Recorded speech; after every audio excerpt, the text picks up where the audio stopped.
every spring you get a bush the size of a laundry basket, thick with green leaves, and you wait through June and into July for flowers that never come. Or the plant bloomed its first summer, then a hard winter cut it to the ground, and it never flowered again.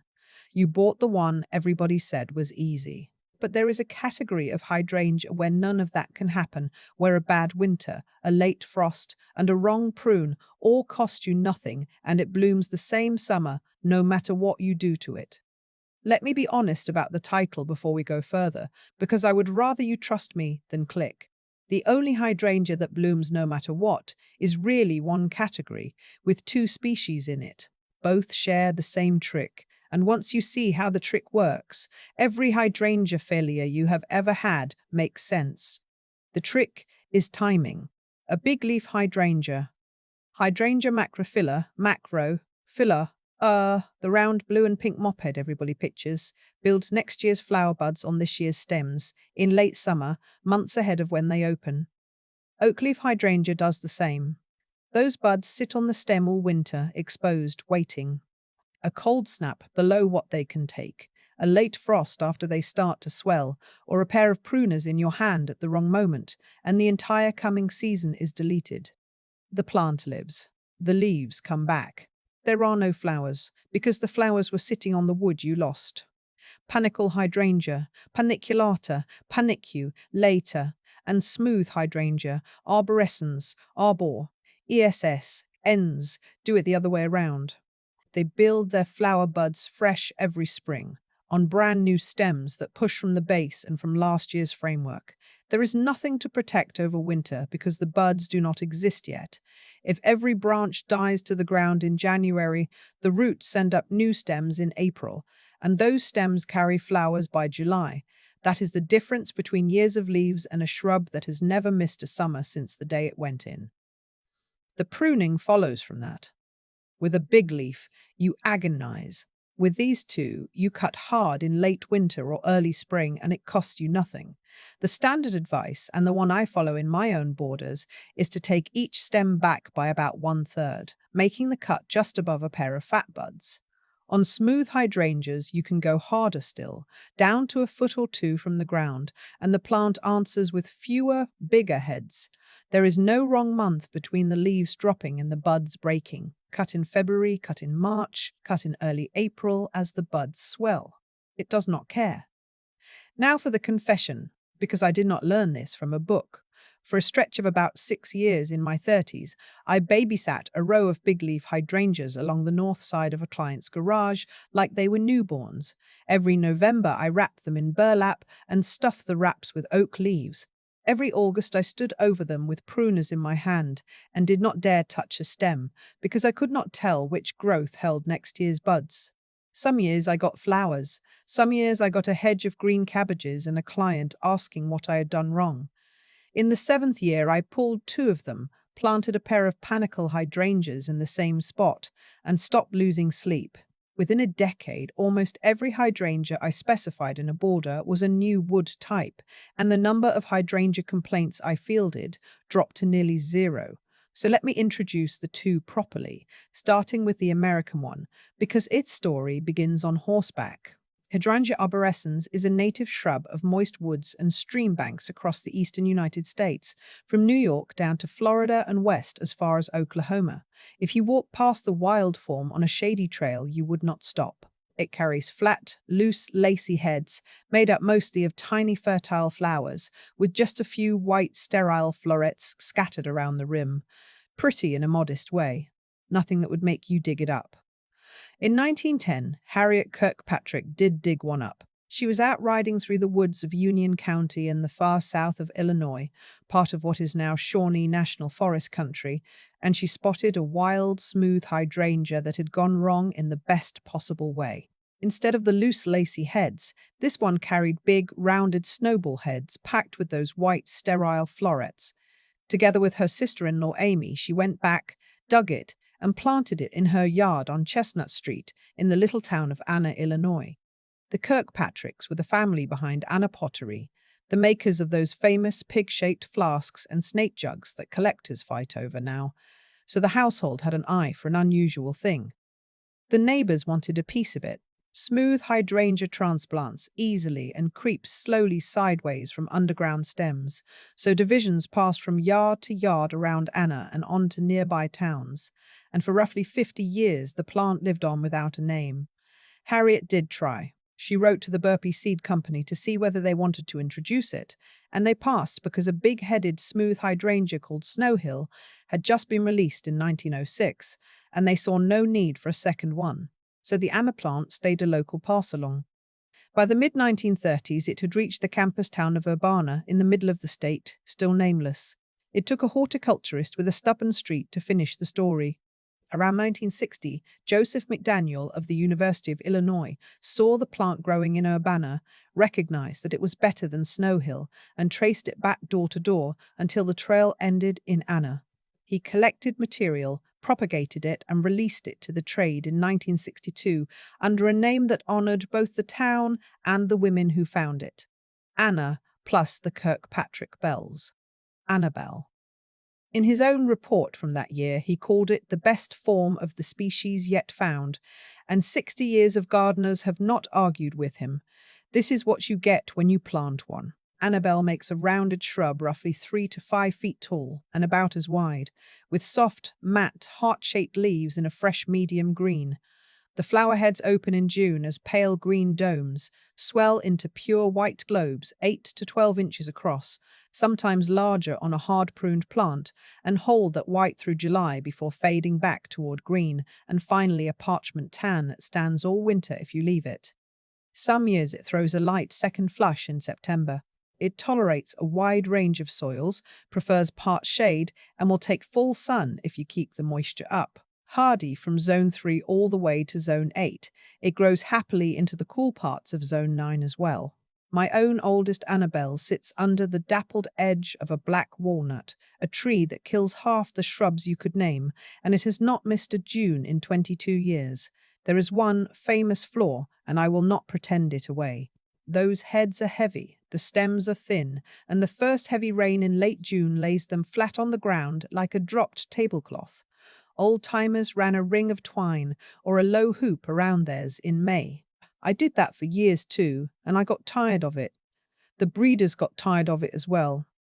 Incredible is a seedling of Annabelle that was selected in Michigan and introduced around 2010. It grows 4 to 5 feet high and is wide, carries heads up to a foot across, and holds them up on stems noticeably thicker than its parents. The flowers open a soft cream in late June, brighten to clean white through July, then age to a jade green that lasts until frost. Give it at least 6 hours of sun and the stems hold rigid. My own rule is that if you are buying a white smooth hydrangea today and you do not want a stake, buy Incredible and let Annabelle be the plant you inherit from an older garden. The other big change was pink. For 100 years, everybody assumed a smooth hydrangea could only be white. Then a graduate student named Richard Olson, hiking in the Blue Ridge Mountains, found a wild plant carrying pink flowers, and he knew enough to bring it back. Working with Tom Ranney's breeding team at North Carolina State at the Mountain Research Station near Asheville, they crossed that wild pink plant with Annabelle and grew out thousands of seedlings over about 5 years. Exactly one was worth keeping. It reached gardeners in 2009 and 2010 as Invincible Spirit, the first pink smooth hydrangea ever sold. The heads open a deep, hot pink in early July and settle to a clear rose, and the plant reblooms right up to frost, so you have fresh heads over fading ones from midsummer on. The pink is fixed in its genes and has nothing to do with your soil, and because pink invites the association, $1 from every plant sold has gone to breast cancer research since the day it launched, a running total that passed $1 million in 2018. Invincible Spirit 2 came along later with deeper pink, darker leaves and stiffer stems, and if you are choosing between them, take the second one. I have the first version in a client's front bed, and it still needs a hoop in a wet year. The second stands on its own. That is the American side of the family. The other side crossed an ocean, and it began with a doctor who was not supposed to be a plant collector at all. Hydrangea paniculata is native to Japan and China, where it grows on woodland edges and along riverbanks as a big open shrub or small tree, commonly 8 to 15 feet tall and occasionally 25. In the 1820s, a young German physician named Philipp Franz von Siebold, SE-Bolt, was posted as the doctor at the Dutch trading station on the tiny artificial island of Dejima in Nagasaki harbor, at a time when Japan was almost entirely closed to outsiders. Trained as an eye surgeon, he was allowed to treat Japanese patients, and that work earned him permission to leave Dejima and travel the countryside.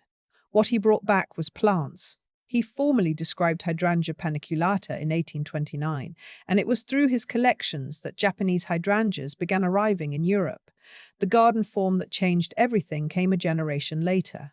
Around 1860 to 1862, a Japanese selection called grandiflora, with big, cone-shaped heads packed with sterile white florets, reached the West, and it became the Victorian PG hydrangea. P for paniculata, G for grandiflora. If you have ever seen a huge old hydrangea trained as a tree in front of a farmhouse with drooping cream heads the size of footballs, that was a PG. It shrugged off salt, coal smoke, and city grit, and it stood among the most winter-hardy hydrangeas anyone could buy. But at 10 to 25 feet, with panicles heavy enough to bend the branches to the lawn, it swallowed a small garden. For a century, that was the trade-off. Reliable and enormous. The plant that fixed the size problem came out of a nursery town in Holland.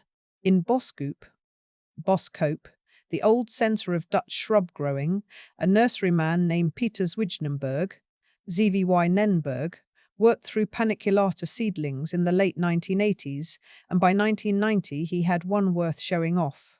It was named Limelight, and it has become the most widely planted panicle hydrangea in North America. Limelight grows 6 to 8 feet tall and wide, with dark stems and pointed leaves, and from late July into August it opens huge cone-shaped heads that start the exact color of a green apple, softened to cream and white, and, as the nights cool in September, blushed pink and finally burgundy. So a single plant carries 3 colors over the season. It wants sun and any well-drained soil, and it will not tolerate wet feet. Hardy from zone 3 to zone 9, it is the most heat-tolerant panicle of them all, and in my experience, Japanese beetles walk past it to chew on something else. It won a Pennsylvania Horticultural Society gold medal in 2006 and was named Cut Flower of the Year in 2007.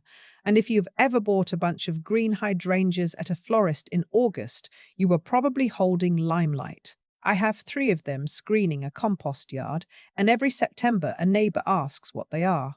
Panicle hydrangeas as a group are the most sun-tolerant and wilt-resistant hydrangeas you can grow. They are hardy from zone 3 through zone 8, which means something near 90% of North America can grow one. In cooler climates, give them full sun. That is where the stems come out stiffest and the flowering heaviest, and it is the exact opposite of what big leaf owners have been trained to do. If you are stopping me to say 6 to 8 feet is still too big, you are right, and the breeders agree with you. Bobo tops out at 2.5 to 3 feet tall and 3 to 4 wide, and it flowers so densely each summer that the leaves disappear under the white. It opens in early July ahead of the bigger panicles, and I plant it in threes at the front of a border where I want a low white bank in midsummer. Little Lime is Limelight shrunk down to 3 to 5 feet, with the same green to white to pink progression from late July into fall, and it is the one I tuck into a mixed border where a full Limelight would shade out the phlox behind it. Little Quickfire is 3 to 5 feet as well, and is the earliest panicle I know to open, around the 4th of July in Michigan, with white lacy heads that turn red by late August, and a faint honey scent you catch on a still evening. Firelight runs 5 to 6 feet, with heads 12 to 16 inches long, that open white in July and turn a deep pomegranate red as the season turns. And of everything I have planted, its September color gets the most photographs. And Firelight Tidbit is the same plant boiled down to 2 to 3 feet, a bun-shaped mound that lives happily in a container on a patio and colors up bright pink from late August on. One habit for all of them, whichever size you choose. Leave the spent heads on through winter. They dry to the color of old linen, hold a cap of snow, and give the border a shape from December to March that nothing else in a perennial planting can. Then cut them off with the 1/3 prune in late winter, and the cycle starts again. If this is the kind of hydrangea talk you have been missing, hit subscribe. I go through one flowering shrub or perennial like this every week, from a designer's bench with the mistakes left in. Now the limitation, because there is one, and the entire video turns on it. No new wood hydrangea will ever be blue. Not Annabelle, not Limelight, not any of the compact ones I just named. Big leaf hydrangea flower color comes from aluminium. In an acid soil, that metal becomes available to the roots. The plant takes it up, and the pigment in the sepals shifts toward blue. In an alkaline soil, it locks up, and the same plant blooms pink. Panicle and smooth hydrangeas do not run on that chemistry at all. Their color is completely unaffected by soil. A panicle head opens white or green and ages toward pink and red as the nights cool, no matter what you pour on it. Annabelle stays white. Invincible Spirit stays pink because it was bred that way. There is no product, no coffee grounds, no bag of anything that will move them. I once watched a client empty a whole bag of aluminum sulfate around a limelight hedge in April, and I did not have the heart to tell her until August, when the heads came in green and white on schedule, and she called, baffled, to ask what she had missed. Nothing. She had fed a soil correction to a plant with no way of using it, and the quick word on oakleaf hydrangea, since it comes up. It is a superb native shrub with those big lobed leaves that go wine red in October and long white cones in early summer, and I plant it wherever a client wants fall color. But it flowers on old wood like a big leaf does, so it belongs on the other side of this ledger. A hard winter costs you its bloom the same way. Blue belongs to big leaf alone, and that, I would bet, is why so many of you bought a big leaf in the first place, and why so many have spent years staring at leaves. One more thing on color, because I get this question every September. If your panicle heads turn brown instead of pink, soil chemistry had nothing to do with it either. It means the plant dried out while it was in flower, or the nights stayed above about 70 degrees for too long, so the sepals cooked rather than blushing. The pink change needs cool nights and a plant that is not thirsty. Water deeply during bloom in a hot summer and let the weather do the rest. So what do you do if blue is the one reason you love hydrangeas? This is what I do in my own garden and what I would do in yours. Give the reliable structure of the border, the plants you can see from the kitchen window, the plants that anchor the corners and the paths, to a panicle or smooth variety. Then keep one big leaf, one in the most sheltered spot you have, up against a wall out of the weather, and treat it as the occasional blue treat. When the winter is kind, you get a bowl of blue in June. When the winter is cruel, you lose a novelty and keep the display, because the display never depended on it. I run a garden this way on a lake shore where the gusts come straight across the ice, and the client gets blue about 2 years in 3, and never once has the border looked empty. Let me get practical about establishment, because these are forgiving plants, but they are not magic in the first year. Plant while the soil is still warm in early autumn, so the roots grow for weeks before the ground freezes and the plant wakes up in spring already anchored. Spring planting works, but you spend that first summer watering a plant that is trying to grow leaves and roots at the same time. Dig the hole twice as wide as the pot, and no deeper. Set the plant so the top of the root ball sits level with the surrounding soil, and water it in with a slow hose until the backfill settles. Site the panicles in sun. 6 hours at least, and full sun in the north. Site the smooth types in part shade to sun, with more afternoon shade the farther south you garden. Both want soil that drains. If water stands in the planting hole for an hour after you fill it, pick another spot or build the bed up. Standing water in winter is one of the few things that will kill either species. Water deeply and infrequently. A slow soak once a week in a dry spell beats a sprinkle every evening, because you want roots going down rather than sitting at the surface waiting for the hose. A 2-inch mulch of shredded bark or leaf mold over the root zone, kept off the stems, cuts that watering in half. Feed lightly once in early spring or not at all. Heavy nitrogen buys you leaves. A panicle hydrangea on a lawn that gets fertilized 4 times a year will grow tall and floppy and give you fewer heads. If your soil is decent, a shovel of compost around the base each spring is all mine ever get. Expect 3 seasons before you see full performance. There is an old nursery rhyme for it. The first year it sleeps, the second year it creeps, the third year it leaps. In year 1, a gallon pot limelight might carry 3 or 4 heads, and they will probably flop because the stems have not thickened yet. Do not judge the plant on that summer, and do not judge me either. By year 3, it will carry dozens on stems you could hang a coat on, and choose the size you need rather than trying to prune a giant small. This is the mistake I made with my first PG, and it took me a decade to admit it. The root mass decides how hard a hydrangea rebounds after cutting, and a full-size panicle cut down to 3 feet in March will be back at 6 by August, floppier and later than a bobo that wanted to be 3 feet all along. If you have a small bed, buy the plant that was bred for it. For a hedge of full-size limelight, set the plants 6 feet apart on center and be patient. They will meet by year 4. Bobo or little lime go 3 feet apart for a low bank. In the coldest zones, expect the tops to die back some winters. In zone 3, a smooth hydrangea often behaves like a big perennial, freezing to the ground and returning from the crown, and it blooms on schedule anyway. That is what a new wood plant is for, and it is why an Annabelle in Winnipeg and an Annabelle in Nashville flower in the same month. And since the cut and dried heads are half the reason I grow these, the timing for that.